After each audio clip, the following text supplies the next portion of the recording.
Hannah Arendt, La condición humana.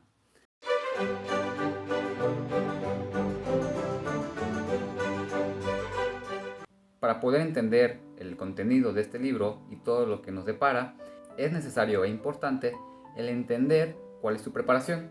Yo la dividiría en dos: filosofía y teoría política.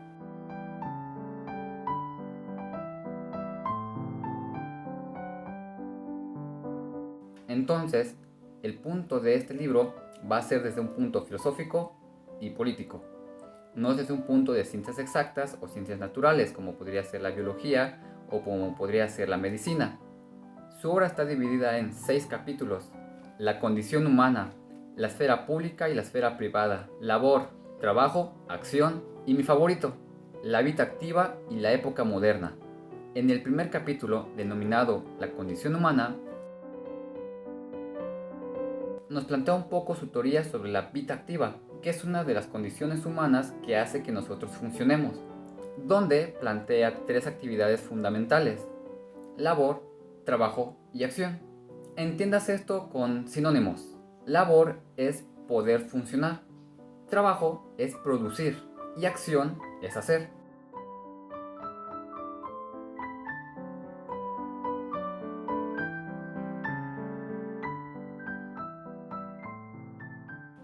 Esto de la vida activa es desde un punto de vista político. Recordemos que polis viene de muchos.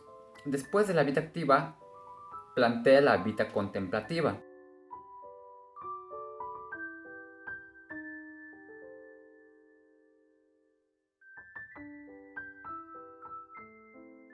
Ella dice que es el peldaño final del ser humano. Algunas de las condiciones que nosotros vemos y presenta en el libro es la condición de ser seres sociales. El ser humano es un ser que debe resignificarse con el otro. En el capítulo 2, la esfera pública y la esfera privada,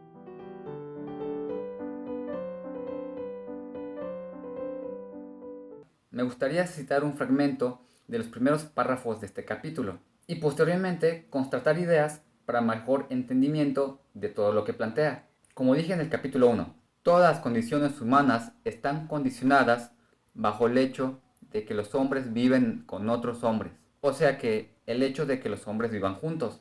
En este capítulo hace una distinguida e importante distinción entre la esfera pública y la esfera privada.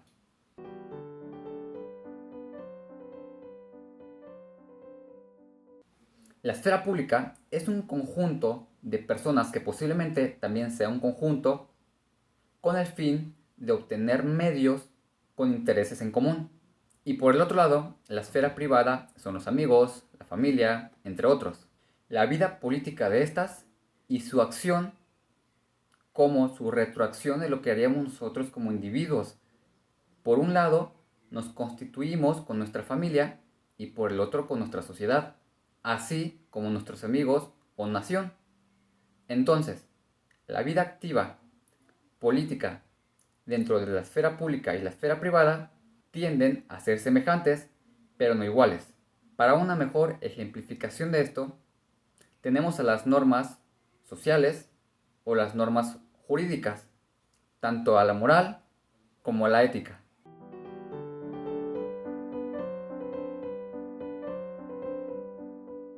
En el capítulo 3 nos habla sobre la labor. Toma puntos muy concretos a primera vista, pero al leer todos los párrafos uno se da cuenta de las diferentes perspectivas que la labor tiende a tomar. Por ejemplo, tiene varios significados: la labor de la familia, la labor de la soledad, la labor del artesano, la labor de la economía, entre otros. En este capítulo empieza por hacer una crítica a Karl Marx con un punto de vista desde la labor de nuestro cuerpo y el trabajo de nuestras manos. Es algo que debemos tomar en cuenta para poder entender todo lo demás que va a explicar. A partir de esta frase podemos determinar la distinción entre trabajo y labor. Labor es aquello que sustenta la existencia humana, lo que necesitamos para nuestra supervivencia. Sus productos de la labor son exiguos en forma de tiempo terrenal, como su mismo tiempo que se necesitó para hacerse. El trabajo, por otra parte, Es aquello que nos da esencia como seres humanos y aquello que podemos ver su resultado y este tiende a ser trascendental. Así como de la existencia sigue la esencia, de la labor sigue el trabajo. Un ejemplo muy bueno para entender esto es que la labor dura lo que dura el ser humano, pero el trabajo dura para toda la eternidad.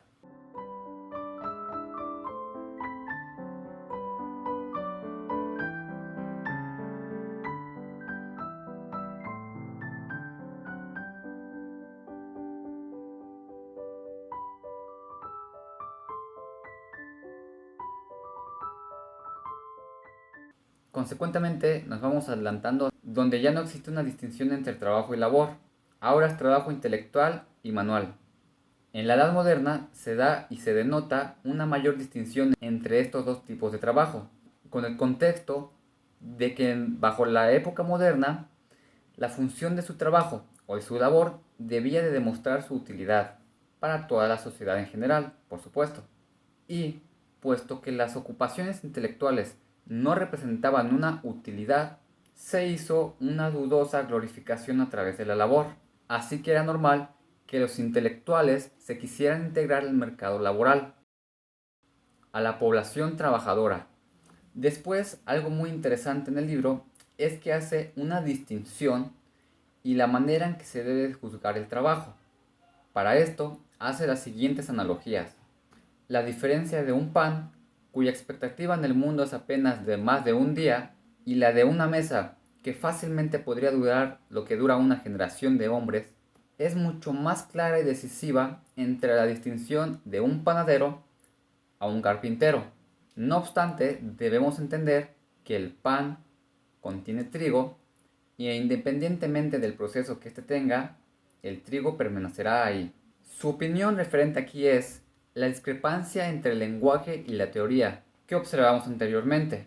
Existe una discrepancia entre el lenguaje objetivo y lo que analizamos anteriormente, orientado al mundo en el que hablamos, y las teorías subjetivas orientadas por el hombre que utilizamos en nuestros intentos para poder comunicarnos. Ahora aquí, mi opinión es en base a qué juzgamos el trabajo, en la dificultad que esto representa o en la permanencia que tiene en el mundo. No me gusta generalizar indebidamente. Para poder encontrar una respuesta a esta pregunta, por ejemplo, creo yo que existen dos posturas. En cuestión de proceso, se aprecia más el trabajo de un artesano. Y en el caso de un obrero o algún ingeniero, se califica más no el proceso, ya que fue hecho por muchos hombres anteriormente y por muchas metodologías para que el resultado, o sea, el producto de este, tenga la eficacia y la calidad que debe tener. Entonces, para dejarnos también de un lado las dualidades, posiblemente pueda tener dos, tres o cuatro objetos para poder calificar y cuestionar qué realmente se debe calificar, qué realmente se debe juzgar en cuestión del trabajo. A un artesano el proceso que le costó y a un obrero o ingeniero el producto. Después vendría mi crítica hacia la premisa: cuanto más dura, más valioso es. Y yo, tal vez pecando de reduccionista, el trabajo de quién versus el producto de quién, versus el procedimiento contra el resultado. Más adelante Hannah nos muestra un poco de la bendición e importancia de la labor, ya que nos dice que la labor es el júbilo de estar y sentirse vivo, y ya que es la única manera en que los hombres vivan en el mismo círculo que la naturaleza y que hace que nosotros funcionemos. Ahora me gustaría recalcar, con un poco de mi perspectiva, la labor individual y de la sociedad. El de la sociedad podría ser con una frase que ya está muy dicha, que el mundo no va a parar solo porque tú te sientas así, ya que el agotamiento de la parte de la labor individual no representa el del colectivo.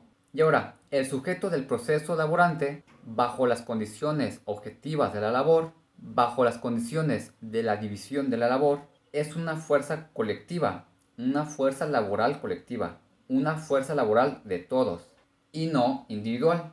Una característica predominante de esta fuerza laboral es la no extinción de nuestra especie, que Aunado a eso, tenemos un proceso de vida del cual nos da nuestra individualidad, ya que existen nacimientos y muertes de individuos. Ahora, me gustaría irme al último capítulo, que es, y yo considero, una síntesis de lo que explicó y además una opinión y crítica de la edad contemporánea.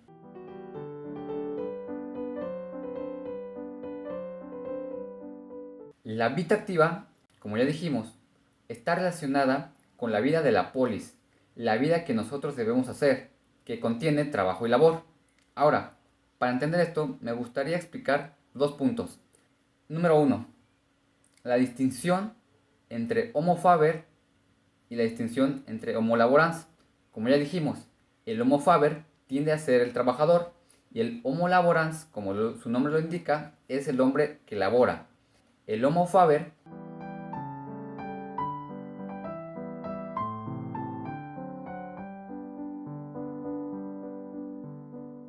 es aquel que se dedica a trabajar, que su trabajo es trascendental y explica algunos de los procesos de la especie humana que nos caracterizan como destructores de hábitat, reyes de la tierra y amos de todo lo que nos rodea.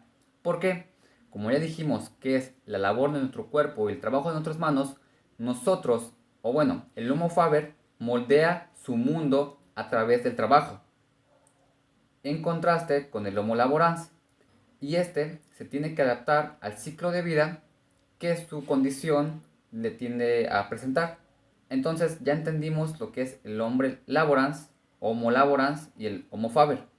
Y dos, pues ya entendimos lo que es la vida activa. Ahora, la vida contemplativa es aquella que nosotros entendemos como el peldaño último de la evolución humana, ya que nos enfocamos más en presenciar, admirar o como su nombre lo indica, en contemplar. En contemplar que aquello que nos es imposible o es inimaginable el hecho de que existamos y podríamos comprender lo que comprendemos. Ahora, vamos con este subcapítulo del último capítulo, la inversión dentro de la vida activa, que la vida activa representan al Homo Faber y al Homo Laborans. Entonces es la inversión dentro de la vida activa y la victoria del Homo Faber. Entendiendo un poco más, vamos con otros ejemplos para entender la victoria del Homo Faber dentro de la vida activa. La razón de cambio de esta acentuación se debe a que el científico solo experimentaba con el fin de saber, no para producir cosas, y el producto era un subproducto, algo así como un efecto secundario. ¿Por qué presento esto de la vida activa y vida contemplativa? La vida activa ganó terreno en la humanidad desde que los humanos empezaron a cuestionar y decidieron tener resultados. Ya no querían ideas o conceptos imaginarios, sino querían resultados, cosa que el Homo Faber les daba. Por ejemplo, muchos de los descubrimientos de los matemáticos o astrónomos griegos se dieron a ocupar lugar cuando los investigadores, ingenieros o hombres de trabajo se dieron a tarea de pasar de pensamiento o idea a material, a cosas objetivas, cosas que ya nosotros no podemos ver con la mente, sino con los ojos. Una está sobre otra. La vida activa está sobre la vida contemplativa. En la vida activa, el Homo Faber es el que está ganando terreno. Lo que ayudó a esas actividades a ascender fue el experimento, la creatividad, la tangibilización de las ideas, hacer y fabricar. Me gustaría retomar otra vez esta distinción entre trabajo y labor. Por ejemplo, la labor podría ser reproducirse, mientras que el trabajo podría ser estatuas o monumentos. Una distinción entre estas dos es la abundancia o escasez, que no son propias de laborar. La labor no tiene la cualidad de poderse hacer del hombre a poder almacenarse. Ahora vamos con la labor colectiva e individual. La cooperación no es lo mismo que unión. La cooperación es diferente y distinta a la fuerza de elaboración. La cooperación es distinta a la fuerza colectiva de la labor. Y esta fuerza es igual a la unión, que hace que dos hombres comportándose unidamente, que hacen uno. El Homo Faber podría considerarse como un dios o tal vez aspirar a uno. Y es que para esto Hanna nos presenta la teoría del reloj y el relojero, un poco breve pero interesante para poder escribir esto que nos quiere enseñar. Reloj y relojero. El relojero es fabricante o es una deidad. Y el reloj es el ser o intacto del carácter de un proceso. Por ejemplo, la naturaleza. El Homo Faber lo tiene a su merced y esta noción representa las manecillas del reloj. Ahora vamos con la interrogante de qué es una cosa y qué clase de cosa debería de producirse, cómo y con qué medios y procesos habría cobrado realidad para poder reproducirse. Esto causó que ya no se creyera en la vida contemplativa, ya que no condecía a la verdad y perdía terreno en la vida activa. Entonces, en resumen, la victoria del Homo Faber y, bajo esta, la vida contemplativa. El Homo Faber, fabricador y constructor del mundo, y la vida contemplativa, por otro lado, se ocupa de un propósito: alcanzar la verdad.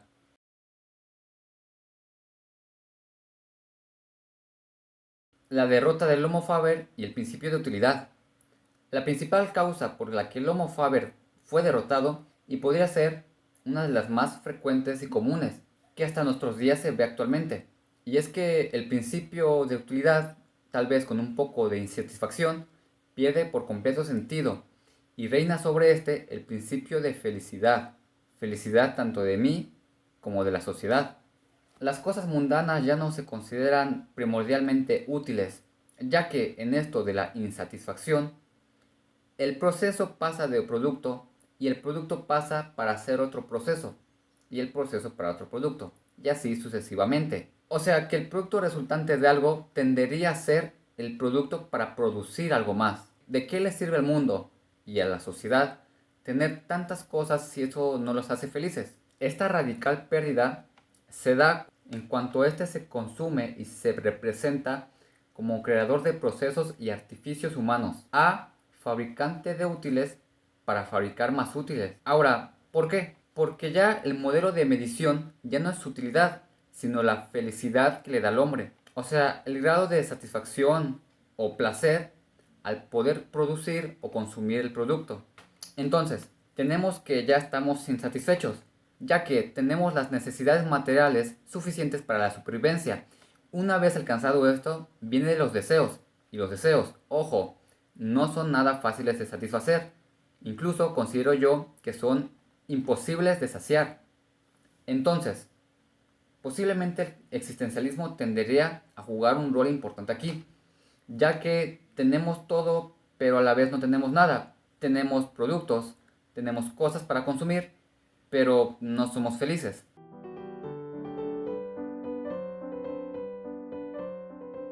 Ahora vamos con la victoria del Animal Laborance. Con esta, la vida individual se hizo más presente que nunca, o como se había visto en la Edad Antigua, ya que con esto de la incertidumbre, el hombre se encerró en sí mismo como, creo yo, mecanismo de defensa para afrontar todo lo que venía. Perdió esta confianza en el mundo y confianza dentro de sí mismo, ya que tenía problemas que no sabía afrontar. El hombre se vio obligado a retroceder y en la necesidad de la introspección, donde lo máximo que pudo experimentar fueron los vacíos emocionales de su existencia. Y resultando de todo esto, lo único que quedó fueron los apetitos y los deseos. Ahora, creo yo, necesitamos de otro renacimiento, de alguna guerra mundial o incluso algún otro nuevo Marx para poder juntar y unir a las masas con fines en común. Con el Homo Laborans hemos mitigado e incluso desaparecido la necesidad de trabajar para poder satisfacer nuestras necesidades básicas de supervivencia. O sea que de alguna manera se desvirtualiza y se elimina la cuestión del trabajo. Ahora, como ya dije anteriormente, por ejemplo con Marx, era una fuerza colectiva que impulsara hacia el futuro y con esto trabajar en conjunto. Pero ahora, con el mundo incierto y con demasiada incertidumbre, lo único que podemos hacer es encerrarnos en nosotros mismos. ¿Y qué pasa con esto? Es que nosotros inherentemente o parte de nosotros buscamos sobresalir, buscamos la supervivencia, buscamos hacer algo más. Pero ¿qué pasa con los problemas del mundo? Son tan difíciles o tan imposibles de solucionar que no podemos con ellos. y lo que hacemos es enfocarnos en nosotros mismos, en nuestra autorrealización, que muchas veces es confundida con la explotación, que este es otro tema. Ahora, es importante tener en cuenta esto, ya que una de las etapas más prominentes y fructíferas de la historia puede acabar en una etapa muy estéril y poco productiva en cuestión de evolución humana. Por último, Hannah nos presenta la cúspide de la humanidad, y es el pensamiento, ya que nos dice que bajo cualquier contexto el pensamiento debe ser libre, siempre y cuando exista una posibilidad política para poder ejercerlo. Por ejemplo, en una tiranía es más fácil la acción que el pensamiento. Y para cerrar, dice que nunca nadie está más activo que cuando no está haciendo nada, y nunca está menos solo que cuando está consigo mismo. Y así cierra el capítulo, cierra su libro, y toda una ola de información y de ideas nuevas fueron sintetizadas en este video. Y con esto finalizamos el resumen y análisis de este libro. A mi parecer, uno de los libros más fructíferos en cuestión de filosofía, política y teoría. Y se trata del libro de Hannah Arendt, La condición humana. Mi nombre es Ernesto Morales López y nos vemos en el siguiente video, que será La náusea de Jean-Paul Sartre, con enfoque tanto materialista, filosófico-político de Hannah Arendt, La condición humana.